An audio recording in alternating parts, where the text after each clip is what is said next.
Hello team, welcome to another ATP Geopolitics video with myself, Jonathan MS Pitts. Ukraine War News Update, second part thereof for the 25th of May 2024. This is on the back of a large strike with, it appears, bombs, carb bombs, the guided glide bombs on a hypermarket, construction hypermarket in Kharkiv with 200 people in it, weekend, shopping centre, bang. And there could be some significant casualties, let's hope not.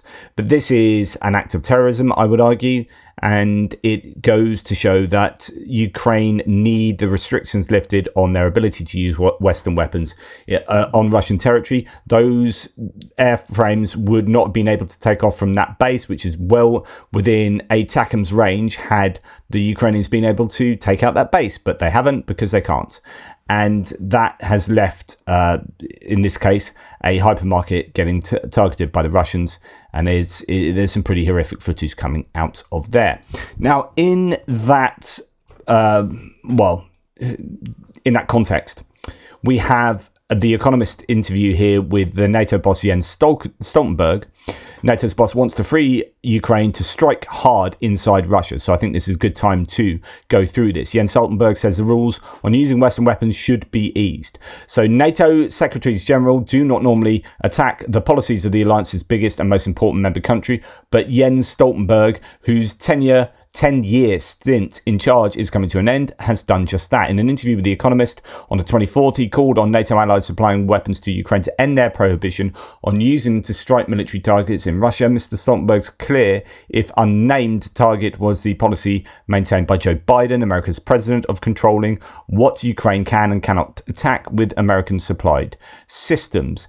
Quote, the time has come for allies to consider whether they should lift some of the restrictions they have put on the use of weapons donated to Ukraine. And Mr. Stoltenberg, especially now when a lot of the fighting is going on in Kharkiv, close to the border, to deny Ukraine the possibility of using these weapons against legitimate military targets on Russian territory makes it very hard for them to defend themselves.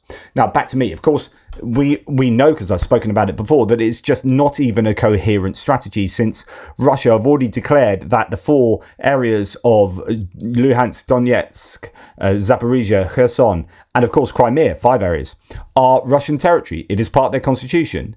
And so therefore, Russia are already having strikes on their sovereign territory, as according to Russia, by American-made weapons used by Ukraine. There is no difference between firing at a target on Crimea or in Zaporizhia. There's no difference between that and firing at a target in Belgorod, as far as the Russians are concerned. And so the entire point is moot, in my opinion. I don't even know why we're having this argument, because some people are afraid. Mr. Stoltenberg does not expect this action to lead to a Russian breakthrough. Quote, they will continue to push and continue to gain some marginal ground, and they're willing to pay a very high price for these marginal gains, he said. But he does warn that Ukraine is struggling, and he has harsh words for NATO's European members. Quote, European allies promised 1 million artillery shells, he said. We haven't seen anything close to that. And of course, Zelensky has been pretty vocal recently. He said he saw the US as wanting Ukraine to win in a way that Russia does not lose. And that's very difficult, and also means it's this kind of drip feeding, attrition of Russia over time that isn't massively escalatory.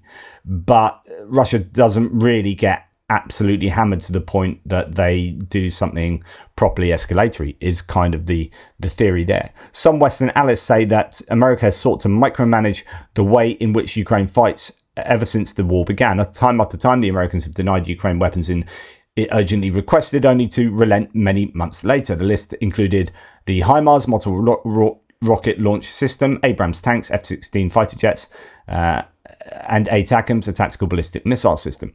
The justification was always that America wanted to avoid prompting an escalatory response by Vladimir Putin, especially the use of tactical nuclear weapons. After France's President Emmanuel Macron mused in May about deploying NATO forces in Ukraine, Mr. Putin ordered nuclear drills to be held in Belarus. Apart from this saber rattling, nothing has come of Russia's nuclear threats.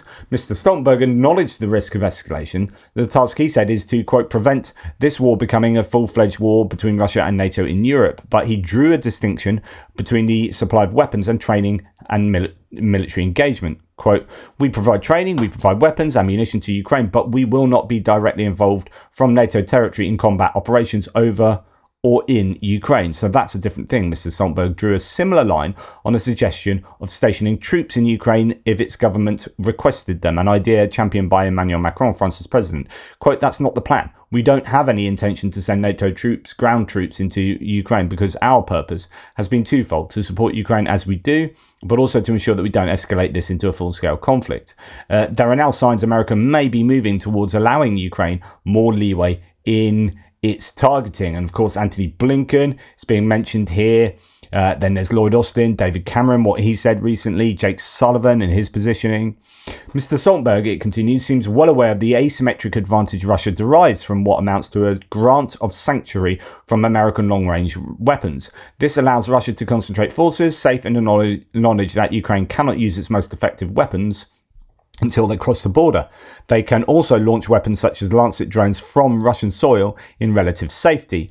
Quote, we need to remember what this is, Mr. Stoltenberg said passionately. This is a war of aggression by Russia against Ukraine. Ukraine has a right to defend themselves, and that includes striking targets on Russian territory. I mean, you don't get it much clearer than that, right?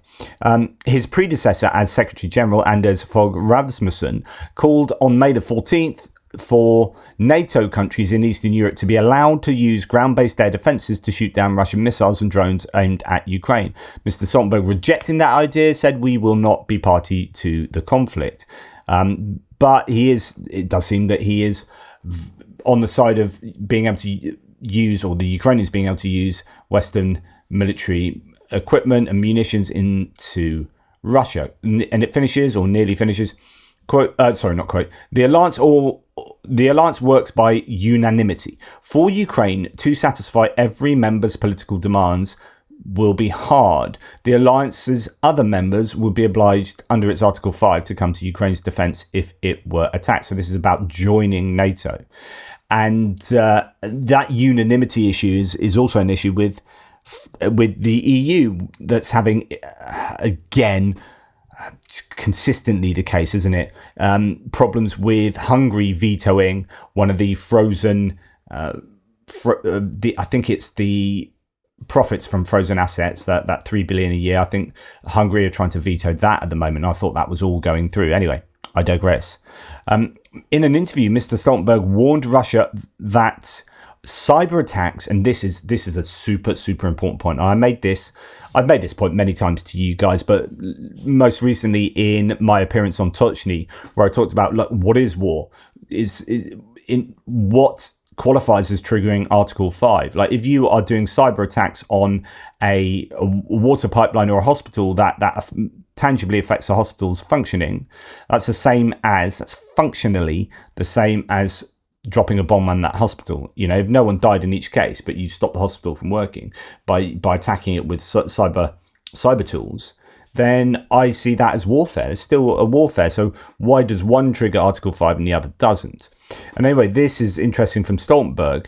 He said that he warned Russia that cyber attacks could rise to the threshold of Article 5 if they were serious. And of course, you know, it's a bit of a grey zone. Where's the demarcation of what's serious and what's not serious? Quote, if there's a magnitude, then we can trigger Article 5 and respond in cyber, but also in other domains to protect the NATO allies, he said. Interesting data point I saw today, which is someone's done some analysis on hospitals that operate just normally and a hospital that's been operating with cyber ransomware attacks. Basically, whether you call that cyber warfare from another state, there's plausible deniability, etc.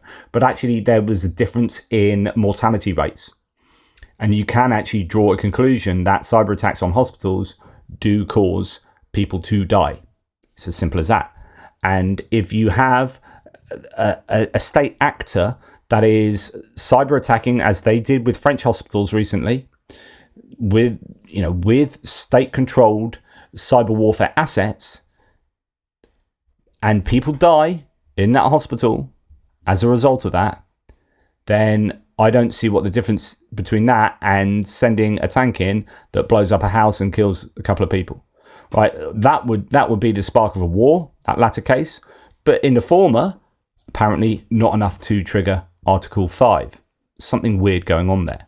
Oh, well, it's not weird. It's that we're afraid. We're afraid of saying, right, that's it, war. For obvious reasons, because it means we have to go to war.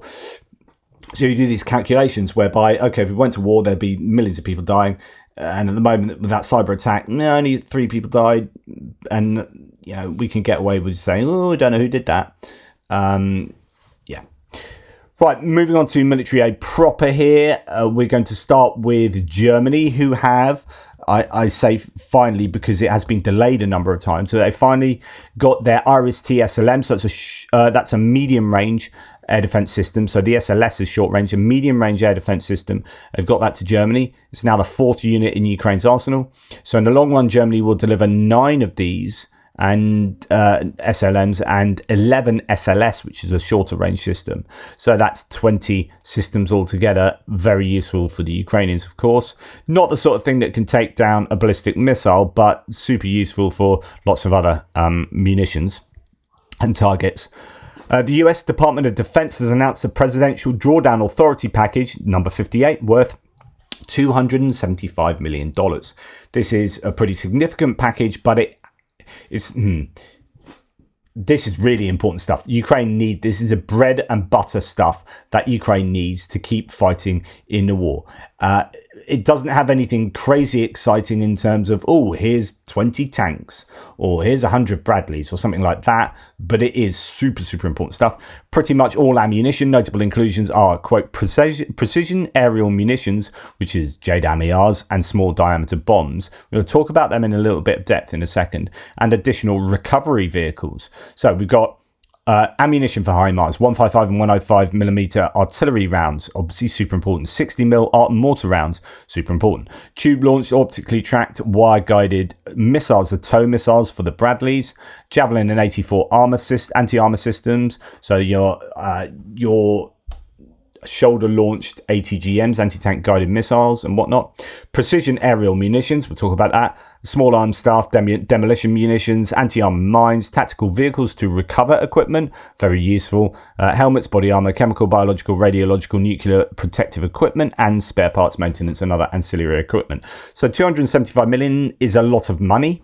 That's a big drawdown from US stocks, but that is just for your kind of bog standard munitions that they need on a consistent basis.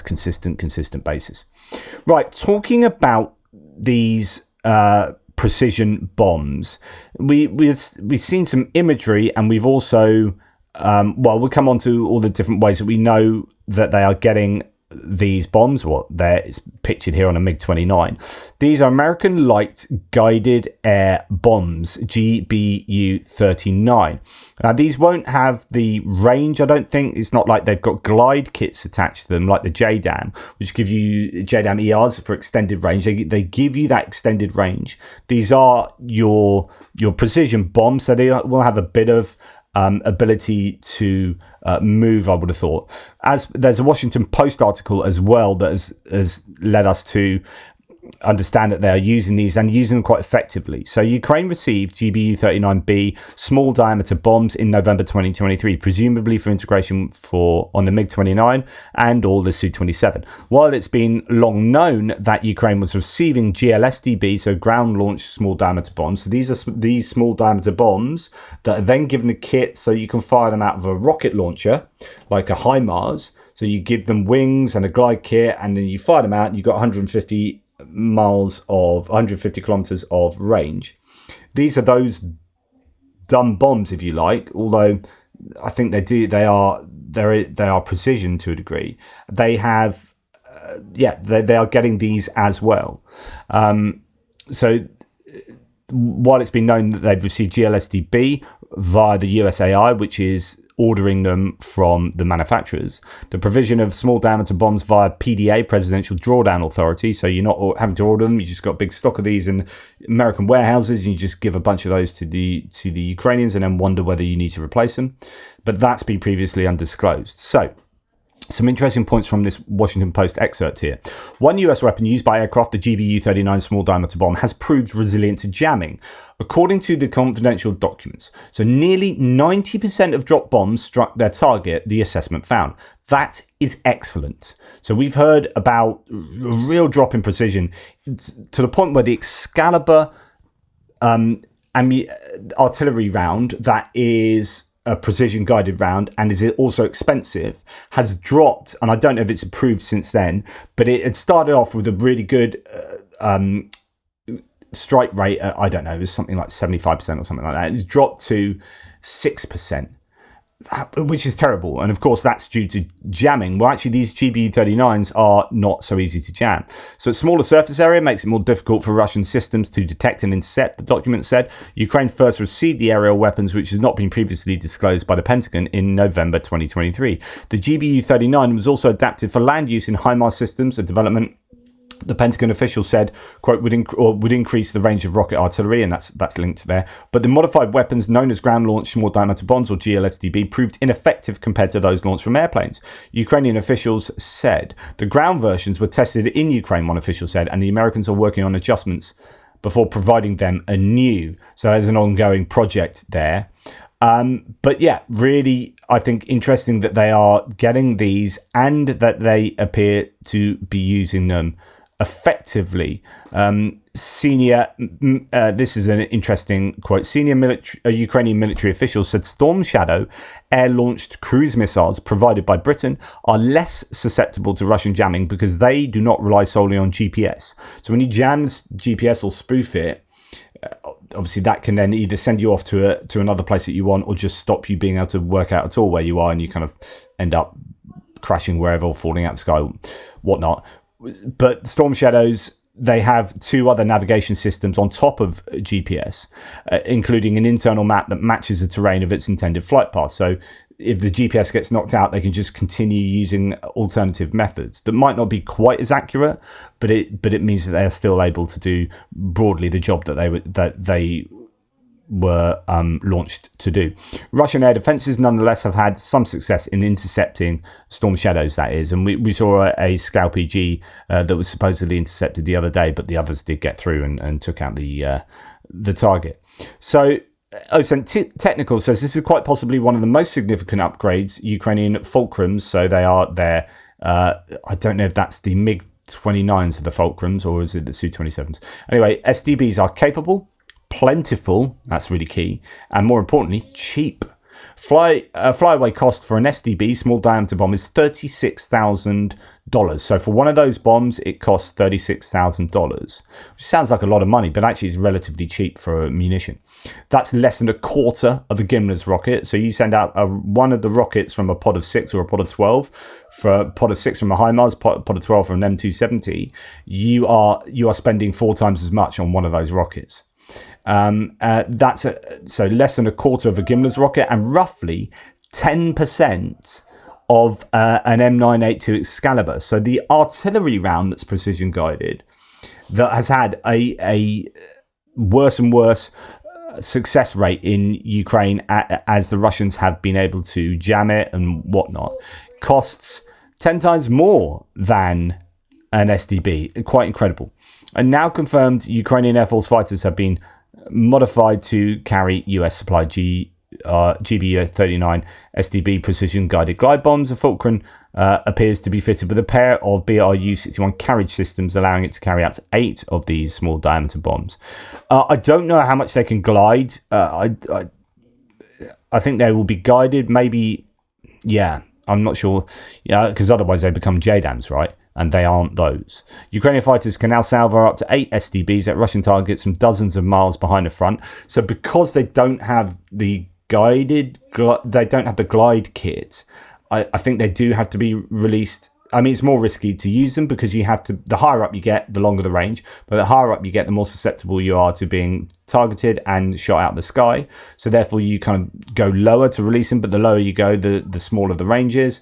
So there are these trade-offs. As Russian long-range air defences continue to be attrited, this is a key, by ATACMS strikes. So as Russia are losing their S-400 and S-300, and we've seen a lot of Strelas get taken out, we've seen a lot of books get taken out over the last few months, the ability to conduct the SDB attacks will only grow. So the Ukrainians can use these more and more because of the attrition of air defences. It's really significant.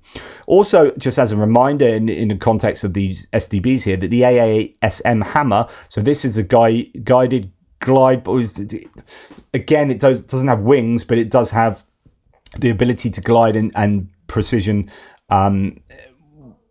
just not so much as a JDAM would have thought, but it is precision-wise, it's fine, it's precise.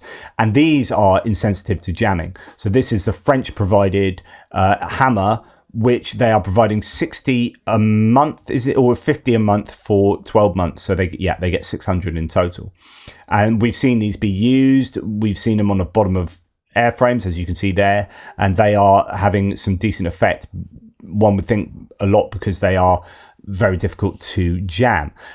No reports here saying head of the SBU Malyuk commented on the modified Sea Baby drone. So now we're going to naval or USVs, unmanned surface vehicles, and we've already seen that they've loaded 6 tubes for these unguided rockets, a bit like your Grads. BM-21s, you fire off some of those kind of rockets. They've been loaded onto a Sea Baby. Quote, there are many other types of weapons that the drone can carry as a multi-purpose platform, but we don't want to talk about that so as not to help our enemies. In other words, there is work that's ongoing concerning these Sea Babies and adapting them in a kind of almost modular fashion to be able to take a number of different pieces of weaponry that would be fit for different purposes, different missions. So that's really good news that the Sea Babies are becoming more and more adapted. And here we have, I like this. So they're mobile. Who says? Of course, you need that kind of music. This is great because there's been a lot of worry about Ukrainian mobilization. It turns out they are having success in the farming community. So geese are one of the most, I think, prominent members of the wildfowl community that are putting themselves forward to join the ranks of the Ukrainian armed forces. I don't know how useful they are. I mean, in Roman times, they were known for being able to alert their fellow soldiers to the oncoming enemies, particularly at night time. So there could be some nocturnal usage for the geese battalions here, these geese units. But I don't know they'll be as good as the good old British wild geese units, but certainly something to look out for going forward.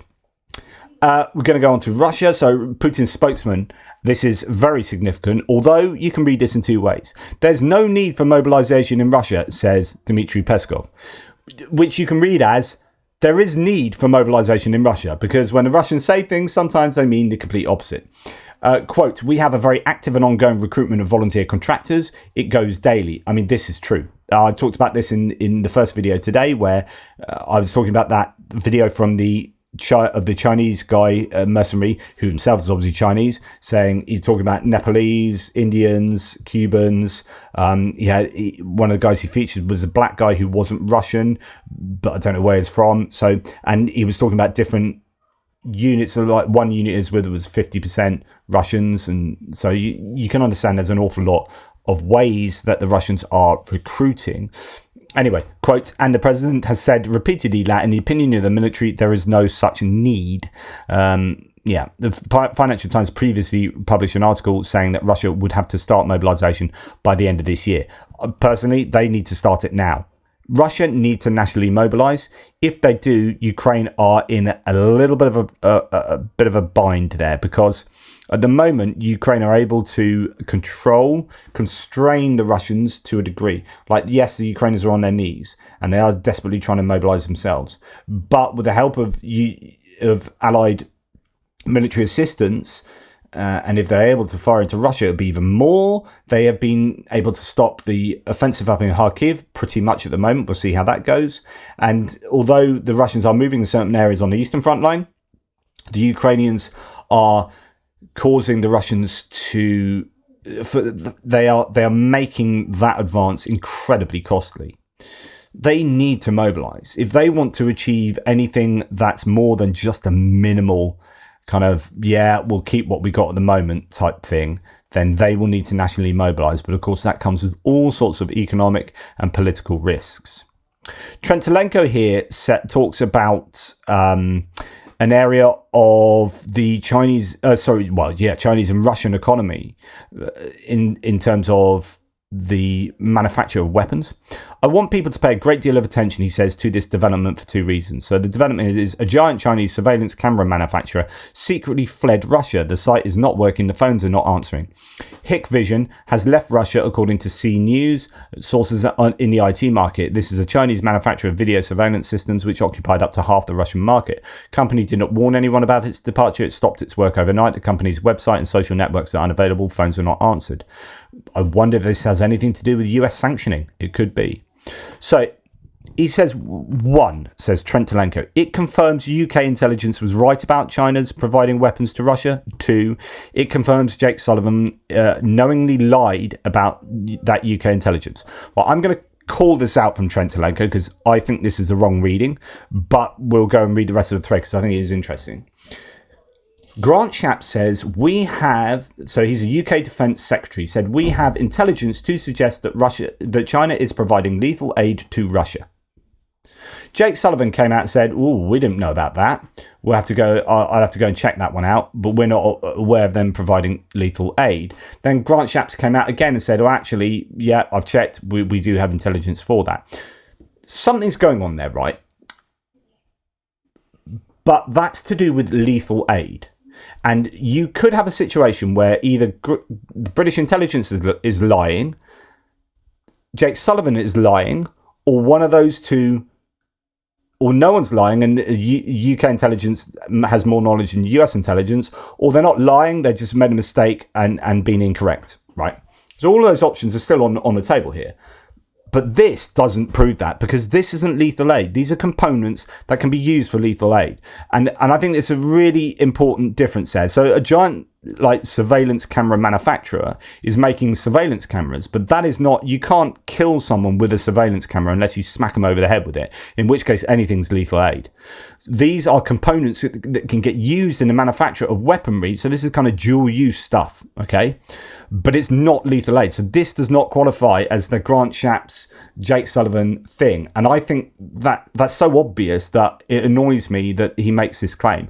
Trent Telenko hates the Democrats, right? And any chance to have a pop at Jake Sullivan, he will take it, right? So that's what he's like. But I think as a result, I think he's just wrong here. Nonetheless, this is an issue.